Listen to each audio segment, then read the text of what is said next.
Now that we've discussed different dissonance formulas in the melody, it's time to start talking about the harmony. In other words, dissonant chords as a whole, and what I call linear chords. You'll see what that means in a moment. The simplest application of this could be called harmonized dissonance. For instance, if we look at example 9a, we will see that in fact, it's basically a neighbor note harmonized in fourths. Example 9a. The top part and the middle part are doing the same thing, but just a fourth apart. If we look at example 9b, same idea, but this time it's harmonized in sixths. Example 9b.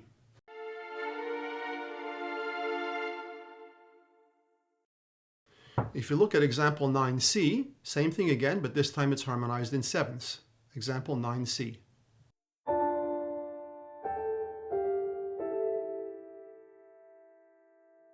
We can see that each doubling has a different character. If you double at the fifth or the fourth, it's going to keep the texture quite clear. Fifths and fourths are quite transparent. If we double at the third or the sixth, it softens the texture, makes it richer. And finally, if we double at the seventh or at the second, it intensifies the dissonance.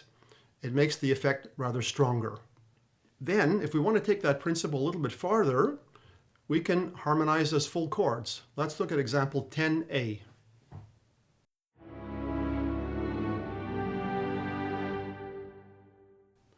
We can see here that essentially this is a progression between a C-sharp minor chord and a G major chord.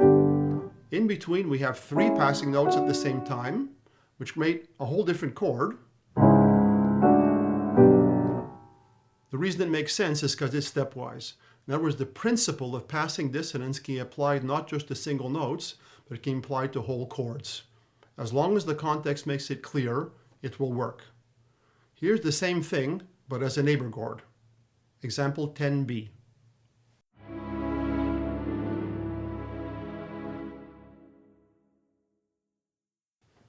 And again, the same example now is an appoggiatura. An appoggiatura is like a suspension, but without a preparation. Example 10c.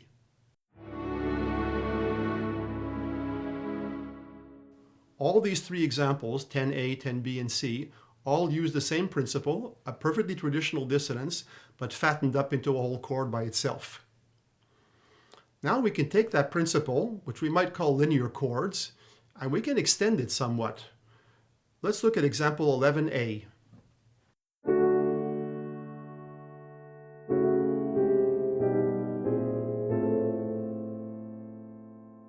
This example starts from a D major chord. It ends up in an F major chord. And in between we have some chords that are not so easy to classify.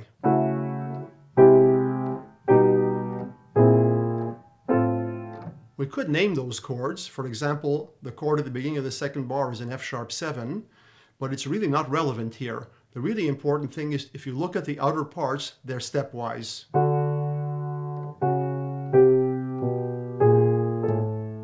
And that's what holds the whole thing together.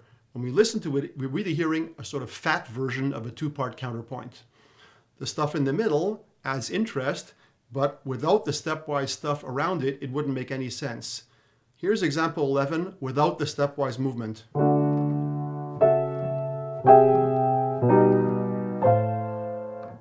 Much less coherent. Listen to example 11a again in its proper form.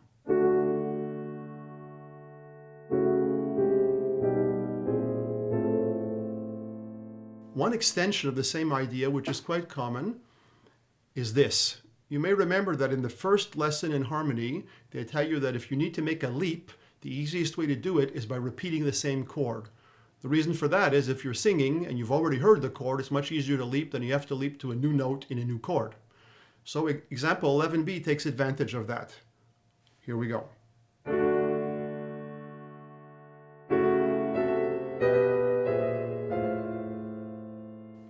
Essentially, this is the same as 11a. The only difference is on the second note in the second bar, I've taken the same notes we have on the first beat of the second bar and moved them up into another octave. So because they're the same chord, they're easy to find. And from there on, I do the same kind of linear harmony I did in example 11a. These possibilities, again, are shown here in quite short examples, but they can be prolonged quite a bit. Again, I can't emphasize enough how important the stepwise voice leading is. That's what makes it hold together and not just sound like random chords. These kinds of successions of dissonance, or dissonant chords if we want, between structural chords can include many different kinds of chords, but there are some conditions. It's really important that the main chords, the anchors if you want, be really clear rhythmically and in terms of their sonority. It's not a good idea to have a fancy dissonance as an anchor chord. These kinds of linear chords that we've been talking about can be very effective, but there are some conditions if they're to work properly. First condition, the starting point and end point have to be very clear, both in terms of intervals and rhythm. Usually that means they arrive on the strong beat. And in terms of intervals, they should be pretty consonant compared to the other ones. Second condition, the main lines, that is to say the outer parts, also are almost always conjunct. So you should feel a departure from a stable point and an arrival at another stable point, and you should understand the route very easily as we go along between them. Third condition, the passing chords along the way should be reasonably consistent. What you don't want is one passing chord that sounds like this and another one that sounds like this. It's too much contrast. It's just going to sound like we turn two pages at once. Next condition, which is related, the amount of interval tension has to be appropriate. Again, we don't want three chords that go like this and then one chord that goes too much contrast. It breaks up the line. Finally, the last condition is that however much chromaticism or modulation you're using in relation to the original key has to be reasonably consistent. So if you're doing this in a diatonic key, let's say B flat major, that's fine. But you don't want to have three chords that belong in B flat major, one chord where none of the notes belong to B flat major, and everything else is B flat major. The note's not part of that chord are just going to sound like a mistake. The last thing we want to talk about today is harmonic substitution. This is specifically taking a progression that's familiar from the tonal harmony system and changing a few notes in it to give it something novel. If you're writing music in a traditional harmonic context, this can be pretty useful because it's rather subtle, but it will definitely give you colors you wouldn't hear under normal circumstances. Examples would be, let's look at example 12A.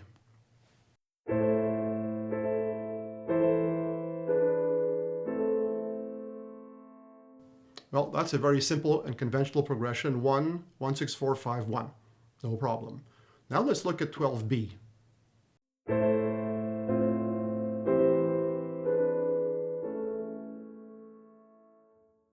What did I do? Instead of repeating the one chord, I changed one note in the middle. I added an F. So now we have an F major chord, but in first inversion. The bass is still the original bass.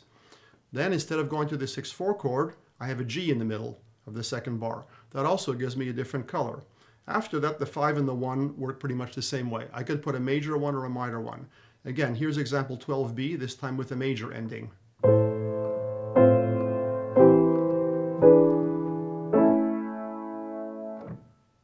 So you can see that what I've done here is I've taken a familiar progression, and by changing a few notes in it, I've given it a distinctive color. Note that the last two chords are pretty much the way they would be in traditional harmony. The cadence still retains its force. But in between, we have interesting colors. The composer who uses this most often is Gabriel Fauré, the French composer. It is always present in his work. It's one of his favorite techniques. Another thing we can do here is example 13A and B. Here's example 13A.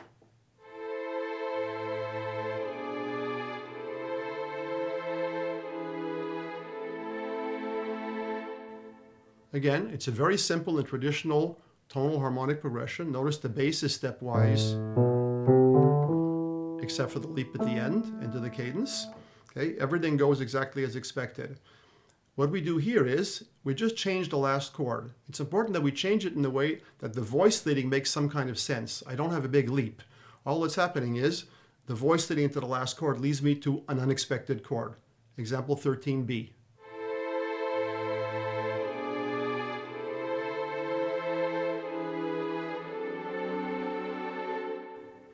Just by doing that, I've used the expectations that the listeners will have out of the conventional harmony to give a surprise, which could be used in an interesting way.